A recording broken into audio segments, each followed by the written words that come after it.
Estamos ingresando a una semana que es muy particular para todos los creyentes, que denominamos la Semana Santa, donde vamos a estar conmemorando una vez más la pasión de nuestro Señor Jesucristo. Y en este contexto, en este marco de esta semana tan especial, quiero invitarles en esta oportunidad a tener una reflexión en base al Evangelio de San Juan, capítulo 12. Ya el inicio del capítulo nos ubica en el tiempo y en el espacio, pues dice que todo esto empezó a suceder 6 días antes de la Pascua. Se refiere a la Pascua judía, la celebración israelita de la liberación de la esclavitud de Egipto. Y dice que en esa oportunidad, en esa ocasión, Jesús vino a Betania, donde estaba Lázaro, el que había estado muerto y a quien había resucitado de los muertos, y le hicieron en aquel lugar una cena a Jesús, allí en Betania. Marta servía, Lázaro era uno de los que estaban sentados a la mesa con el Maestro Jesús, y entonces en esas circunstancias dice que María tomó una libra de perfume de nardo puro de mucho precio y ungió los pies de Jesús y los enjugó con sus cabellos, y la casa se llenó de perfume. Bueno, a partir de allí todo este capítulo 12 del Evangelio de San Juan nos relata diferentes acontecimientos, diferentes actitudes y respuestas también frente a Jesús. Podemos encontrar lo mismo que sucede allí en pequeño, dentro de aquella casa, dentro de aquel hogar, esa muestra de afecto. Después va a seguir de la reacción mezquina de Judas. Lo mismo acontece en la sociedad en los tiempos de Jesús. Se debatía esa sociedad entre el amor y el odio, se debatía esa sociedad entre la fe y el rechazo. Y por eso elegí este capítulo 12 del Evangelio de San Juan. Allí encontramos expresiones de amor hacia Jesús, pero simultáneamente personas que desde las sombras están buscando la manera de complotar contra Jesús y contra Lázaro, quien Jesús resucitó de los muertos, mientras había griegos que buscaban a Jesús para conocerle, para estrechar algún tipo de vínculo con él. Simultáneamente había personas incrédulas dentro de la misma nación israelita o el pueblo elegido por Dios. Así que todo este capítulo está enmarcado dentro de esa diversidad de respuesta al Maestro. Y teniendo en cuenta esta introducción, quiero llevarlos especialmente en esta reflexión al pasaje que está allí en el Evangelio de San Juan, capítulo 12, a partir del verso 12, porque creo que está en el corazón mismo de este capítulo y en el corazón, en el centro mismo de todo ese escenario, donde unos responden con fe, con confianza, con amistad, con adoración, como María, a través de ese perfume que invadió el ambiente de la casa,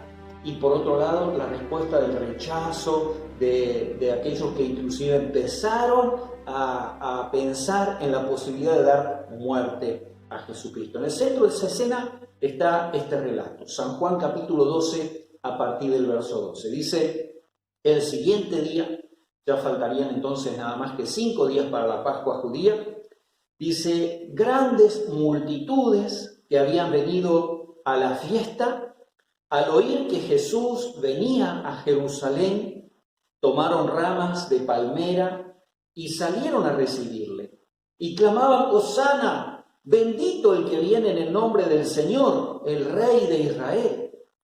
Y halló Jesús un asnillo y montó sobre él, como está escrito, es decir, en cumplimiento de las Escrituras: no temas, hija de Sión, he aquí tu rey viene, montado sobre un pollino de asna. Estas cosas no las entendieron sus discípulos al principio, pero cuando Jesús fue glorificado, entonces se acordaron de estas cosas, que estas cosas estaban escritas acerca de él y que se las había dicho. Y daba testimonio la gente que estaba con él cuando llamó a Lázaro del sepulcro y le resucitó de los muertos.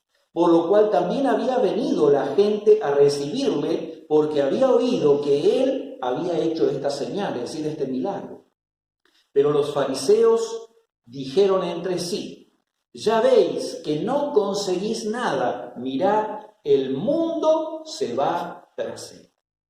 Y allí quiero enfocarme particularmente en este relato y sobre todo en esa expresión final de los fariseos. Decía que este episodio está en el centro de la escena de este capítulo 12 de San Juan, porque ahí también se debate grandes multitudes que están victoriando, que están celebrando, están dando un recibimiento triunfal a Jesucristo que ingresa a Jerusalén, pero ahí se escucha la voz de aquellos que no comparten con la multitud y que al contrario, desde fuera del foco, desde fuera de la escena, están mirando todo lo que acontece con preocupación, con temor, y ellos dicen: el mundo se va tras él. Sin duda, es una expresión exagerada, porque sí, había una multitud allí, pero lejos de ser el mundo verdaderamente, no tenemos que tomarlo en forma literal. Sin duda, este acontecimiento está dentro de lo que es el tiempo de popularidad de Jesús, que fue relativamente breve, donde multitudes se movilizaban, como en este caso, ofreciendo alabanzas al maestro que ingresaba a Jerusalén, y hay un dato allí que es muy significativo, lo hacen recibiéndolo como el rey de Israel, pero todo lo que ocurre allí es superficial. ¿Por qué digo superficial? Porque muy pocas personas habían entendido realmente la clase de salvación de la que Jesús estaba hablando, de cuál era realmente el propósito de la venida de Jesucristo del Mesías. La gran mayoría tenía otras expectativas,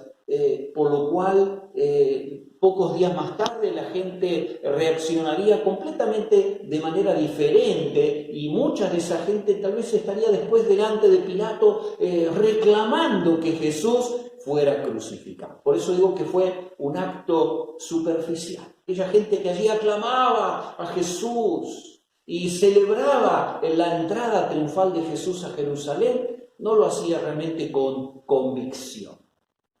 Pero yo quiero tomar este pasaje para llevarte en particular a dos preguntas que para mí resultaron fundamentales en mi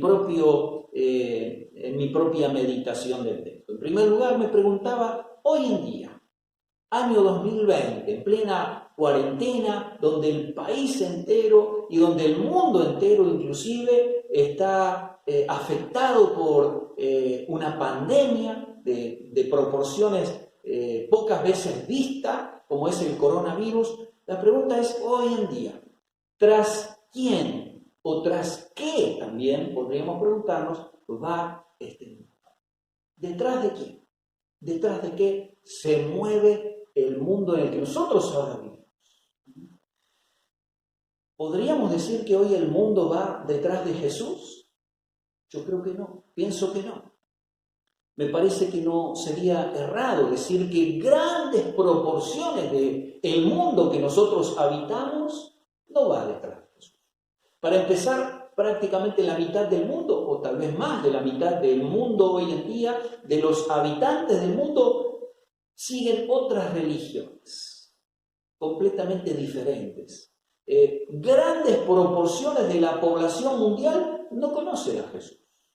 Ignoran verdaderamente quién es Jesucristo, quién es Jesús de Nazaret, quién es este Hijo de Dios a quien nosotros proclamamos y a quien nosotros servimos y adoramos. Así que ya partimos de esa base. Ahora, en segundo lugar, vayamos a los países así denominados cristianos. La sociedad argentina, la sociedad de los países occidentales, ¿podríamos decir que esta parte del mundo va detrás de Jesús? Creo que tampoco. Tampoco podríamos aseverar eso. ¿Por qué? Porque grandes porcentajes de la población corren detrás de otros ideales, de otras motivaciones, de otros valores. y tienen otras prioridades muy diferentes. Muchos corren detrás de los bienes materiales, de la riqueza, de la prosperidad. Otros corren, en este tiempo, muchos corren detrás de la salud. Y su gran preocupación es la salud. Otros corren detrás de su empleo, de su trabajo. Otros corren detrás de el deseo del éxito, de la fama, del prestigio. Pero ¿cuánta gente realmente va detrás de Jesús?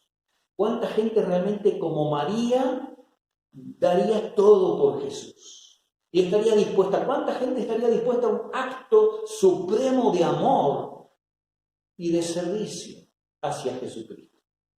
Todo el mundo no, seguro que no. Pero ahora me lleva a la segunda pregunta que decía, son dos preguntas importantes. Y la segunda pregunta también es mucho más importante. ¿Detrás de quién vas tú? ¿Detrás de quién voy yo? ¿Detrás de quién vamos nosotros? Sin importar el mundo, en definitiva, porque aquí estamos frente a una elección personal, frente a una decisión personal. ¿Detrás de quién vas tú? ¿Vas detrás de Jesús? ¿Realmente Jesús es el centro de tu vida? ¿Realmente tu relación con Dios, tu comunión, tu vida espiritual es algo de prioridad? Y tal vez tú te preguntes, ¿y cómo puedo saberlo? Bueno, yo creo que eso lo podemos saber de acuerdo a la dedicación de tiempo, a la dedicación de fuerza, de energía, a la dedicación de recursos. ¿Hacia dónde están dedicados nuestro tiempo, nuestros recursos, y nuestra fuerza, nuestras energías?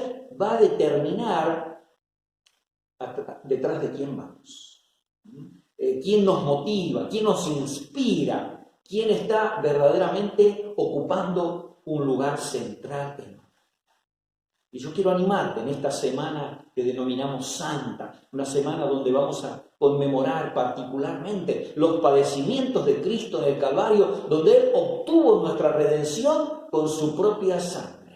Te invito a reflexionar en esto y pensar en esto. Quizá no estás yendo detrás de Jesús, quizá estás yendo detrás de otra cosa sea la zanahoria, por así decirlo, detrás de lo cual estás movilizándote y estás invirtiendo y dedicando lo más precioso que tú tienes, que es tu propia vida. Y te quiero animar a acercarte al Maestro. Esta sea una semana para enfocarte en Jesucristo. Esta sea una semana para volver a Él y decirle, Señor, yo te quiero seguir, yo quiero ser fiel. El Señor dijo palabras que son muy certeras para este tiempo. Es un tiempo inmejorable para reflexionar sobre él. Jesús dijo, busca primero el reino de Dios y su justicia y todo lo demás vendrá por añadidura. ¿Y de qué estaba hablando? De la comida, de la bebida, del sustento, de las cosas cotidianas que todos necesitamos para la vida. Jesús se pone primero el reino de Dios y la justicia y yo me voy a ocupar de él. Un segundo pasaje que es muy importante y que habla también de aquellos que tenemos que seguir a Jesús. Para nosotros Jesús dijo, aquel que quiera venir en pos de mí, niéguese a sí mismo, tome su cruz y sígame, porque aquel que ama su vida la perderá.